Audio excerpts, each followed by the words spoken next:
tëgg tey gars yi ñi ngi sànni ndey lépp Wally du fi tëgg bu fi jaar ñuy doxandeem na Sénégal yëpp génn suñ mënuñoo rey Macky Sall rey ay nit Wally naan dafiy tëgg gis ngeen gars yi jàmbaar yi waaw na yëpp ñëw gis ngeen Wally du fi tëgg tey Wally du fi tëgg ñi ngi rey ay nit Wally naan dafiy tëgg Wally du fi tëgg jàllale leen vidéo bi ngeen partagé ko waaw na yëpp jëleen yëpp sànni gars yi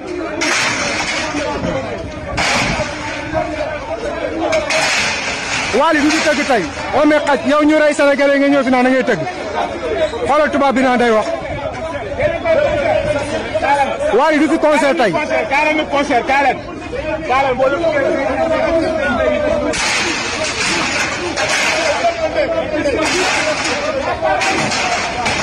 Wally du fi tëgg tey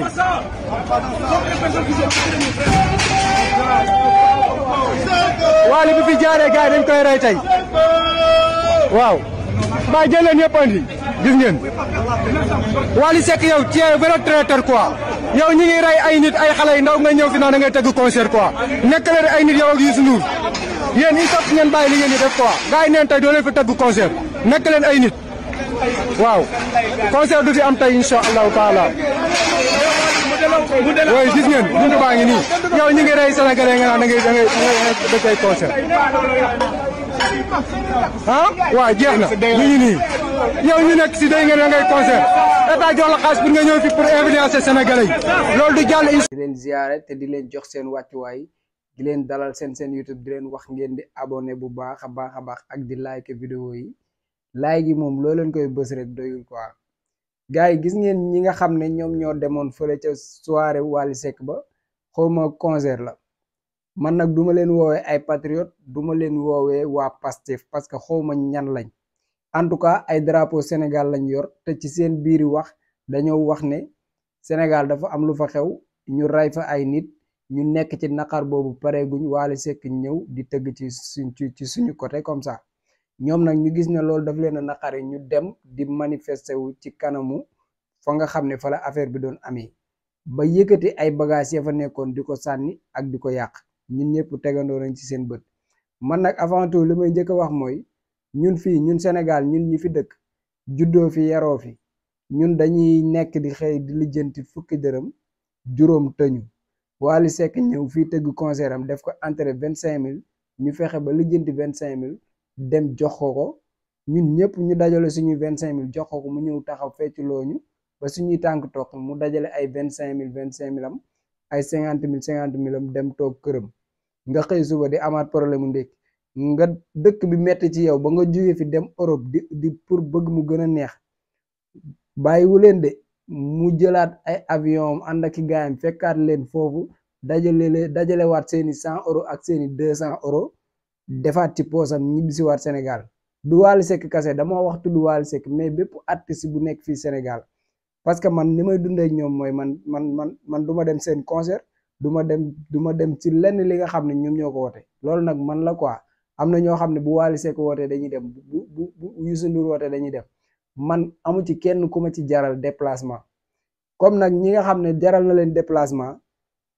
ñooñu amaana boo taxawee bëgg leen a yàqal déplacement mooy maanaam dem ci soirée ba wala yu demee noonu mën nañ koo gisee da ngaa soxor wala dara mais man bu fekkee am na lenn lu may wax ñi nga xam ne ñoom ñoo dem ci barab boobu peut-être jàpp nañ ne foofu ay nit dañ fay daje sénégalais yëpp ñu ngi bàyyi xel concert ba ñu ñëw fa ngir wane seen naqar d'accord naa si loolu mais li nga xam ne si laa d'accordul mooy moom Wally Seck ci li ma dégg ñu wax ko date bi mu koy jàpp fekk na boobu manifestation yi mu ngi si digg manifestation yi ay nit di dee moom mu jël ay responsabilités am yóbbu ko ba le 10 pour bëgg affaire yi dal ci liñ ma wax bi mu reporté affaire bi promoteur bi def na ko kon ñi nga àndaloon yaa leen di jël en charge mu jël alalam jël ñooñu en charge yor leen ba le 10 boobu jot pour mu mën a def li nga xam ne moom mooy concert am kon kooku au moins def na benn effort mooy fexe na ba reporter na date boobu peut-être nag lekk na avance su jàmbur munu koo annuler peut-être laa wax munu koo annuler parce que contrat la mais nag gis naa ne képp ki nga xam ne am nga lu la naqari ca def ba muy def loolu li gën a yomb mooy nga boycotté li nga xam ne moom mooy concert bi bu fekkee da ngaa jëndoon sa ticket mais nga boycotté concert bi bu dee jëndagoo woon sa ticket nga boycotté concert bi pour wan ne ko ñun ànduñu si, mais d'accorduma si dem ba fam ko doon defee di yàq ay bagage ak di sànni ak di ruube quoi, man d'accorduma si loolu. parce que moom dëkku jàmbur la ñëw, peut-être ñi mu signal contrat bi ay nasaraan lañ, ñoom seen yoon nekkul ci luy xew Sénégal. comme def na ay effort ba reporté na ko rek, mënoon nañoo essayer jéem ko comprendre ci li ma jàpp. man nag du ma pro Wally Seck parce que sama lijjantewu ma ko sax, du ma ko déglu, du ma ko seetaan, topp ma Wally pour muy leer, man topp ma Wally, lijjantewu ma sax ci lu mu nekk. mais dama jàpp ne lu normal mooy liñ mën a defoo li ngeen mënoon def pour wan ka ne que àndu leen ci concert bi mooy ngeen boycotté concert bi. mais d'accorduma ñëw gi ngeen ñëw si kanam concert bi di yàq ak naan concert bi dafa amee. peut-être noonu ngeen mënoon def pour wane li leen naqari, mais tamit ba léegi bàyyi leen xel ne injustice ñun moom la ñuy xeex. kon bu ñu nanguwaat bu ñu wëlbatikuwaat jël injustice boobu di ko tegaat ci kaw nit. bu fekkee dañuy xeex injustice nañ ko xeex te bañ koo teg kenn. moom dafa signé contrat am dem di tëgg. man nag lijjantewu ma ko quoi pour muy lee man du ma pro Wally, diglu ma ko, yow yoruma ay son, du ma dem si benn ndaje boo xam ne moom moo koy woote. bu doon man la rek fukki dërëm du ko yor parce que du lekk sama xaalis. mais dama jàpp ne loolu mooy lu normal, mooy kenn koo xam ne jàpp ngeen ne li mu def du yoon nga boycotté ko, mais pas dem ba foofu di yàq ay bagage foofu. loolu laa si bëggoon a wax. am na geneen waay boo xam ne tamit am na lu ma war a wax si moom, dama leen koy won ngeen xool ko. lu rëy la loo xam ne yàlla mi ngi koy feeñal fi mu toll nii te ku moytuwul di nga ànd ak Macky Sall daan moom Serigne Mountakha Mbacké. defoon na ko mois de mars ñu am kersa ci moom rus ko am fu ñu yem ak moom, waaye gis nañ mi ngi koy jéem a defaat bii yoon ndax la mu seq ak Macky Sall ñoom ñaar ñoo ko xam ba saa su bëtu Macky Sall tooyee ci askan wi du xalaat kenn ku dul Serigne Mountakha Mbacké fa lay dem. la mu seq ak moom nag ñoom ñaar ñoo ko xam. bu fekkee Serigne Mountakha Mbacké nag bëgg-bëggu Macky Sall moo ko gënal bëgg-bëggu taaliba Serigne Touba yi, njariñu Macky Sall ak bëgg-bëggu Macky Sall ak bakkanu Macky Sall képp ko moo ko ñor, waaye askanu Sénégal ñoruñu ko. loola dina feeñ léegi fii ak ay waxtu incha allahu rabbi.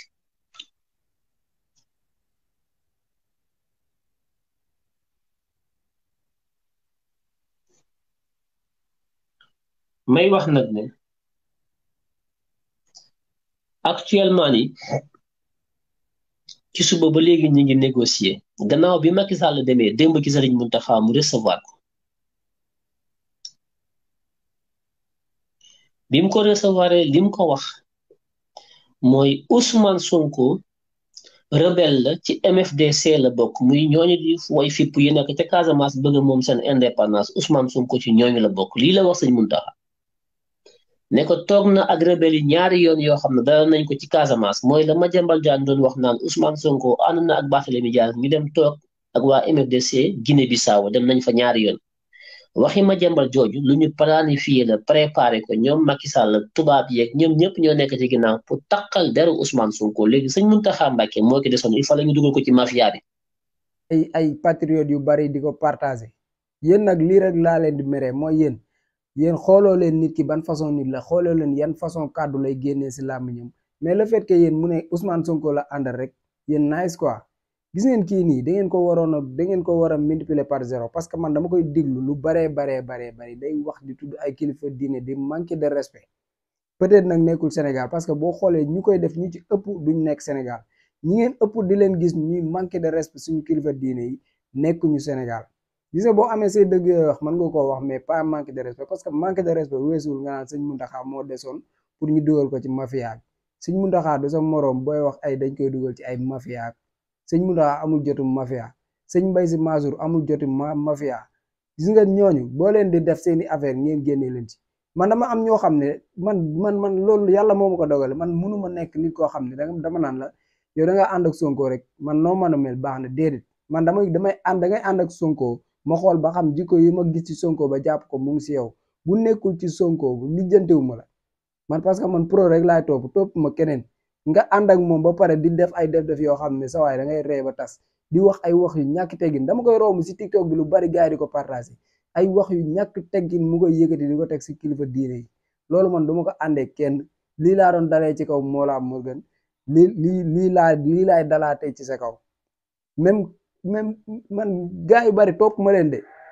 loolu nag man la concerné quoi. ku mu neex nga topp leen mais en tout cas nit kuy manque de respect suñu kilifa diine yi waroo leen ko jël di ko may doole ak di ko may buzz lu ma koy gis gars yi di ko partager bari na lu ko neex lay wax lu ko neex am na si wax yoo xam ne sax du ma ko teg fii mais day jaar ci digg bi di wax ay wax yu doy waar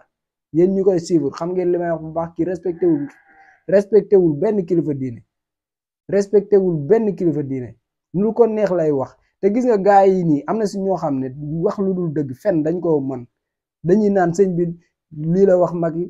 lii la wax diw dégg ngeen barki dem Mollah Morgun mu ne sëñ Mountakha dafa woolu Ousmane Sonko ne ko mën na maa ñëw Macky Sall ne ci auto police la Ousmane Sonko di dugg pour wuy ji sëñ Mountakha loolu xel nangu na ko Ousmane Sonko xanaa Macky Sall sax moo la gën a xam ne moom mënul jël Ousmane Sonko di ko dugal ci ay auto police di ko yóbbu ci sëñ Mountakha moom mi nga xam ne li muy def yëpp ci suuf la koy def jël Ousmane Sonko dugal ko ci auto police di ko yóbbu ci sëñ Mountakha loolu mënul nekk moo tax Pape Alé Niang weddi na ko Pape Alé Niang nee na képp ku wax ne sëñ Mountakha dafa woolu Ousmane Sonko waxoo dëgg te loolu mooy dëgg gars yi dañuy dugg di génne di teqel naan ay dañuy révéler ñoom ñoo xam lépp xamuñu dara ay Mollah Morgun ay kaay foofu la xaw ma kaay sof la xaw ma tur bi sax jàpp ma ko man ñooñu du ma leen déglu quoi vraiment du ma leen déglu yéen nag ku leen wax ci pro rek ngeen di déglu de leen jox seen nopp yi ay garmi da ngeen yor ay nopp garmi ku leen di wax dëgg di leen wax ju leer naa ñi ngeen di ko déglu mais di révéler di wax ay wax yoo xam dara du ci dëgg loolu man àndewuma ko kenn loolu nag man la personnellement man la quoi képp ku mu neex demal topp ku la neex man topp ma kenn pro kese laay topp point ak ñi xam ne dañuy wax te li ñuy wax ñu koy teg fu leer ñoo jara topp mais ñi ci bari ci ñoom dañuy profité ci combat bi rek pour defar seen bopp en tout cas loolu moo nekkoon vidéo di leen wax ngeen like ko ngeen abonné yéen ñi abonné wul jaayeen jëf sama gars yi. À cette jeunesse, je rappelle ce qui nous lie, parce que tout le monde sait qu'il y a un lien particulier entre nous et la jeunesse. Ce qui nous lie, c'est l'idéal d'une société juste, dont les ressources et les richesses seront partagées équitablement et où toutes les chances seront égales. Aux frères et sœurs africains, l'heure de notre révolution a sonné. N'acceptons plus ces petits présidents comploteurs, toujours à la solde de quelqu'un, mais jamais au service de leur peuple. Partout en Afrique doit souffler un vent nouveau de liberté, de démocratie, de souveraineté. Le 21e siècle doit être africain et siffler le réveil du phénix endormi depuis trop longtemps.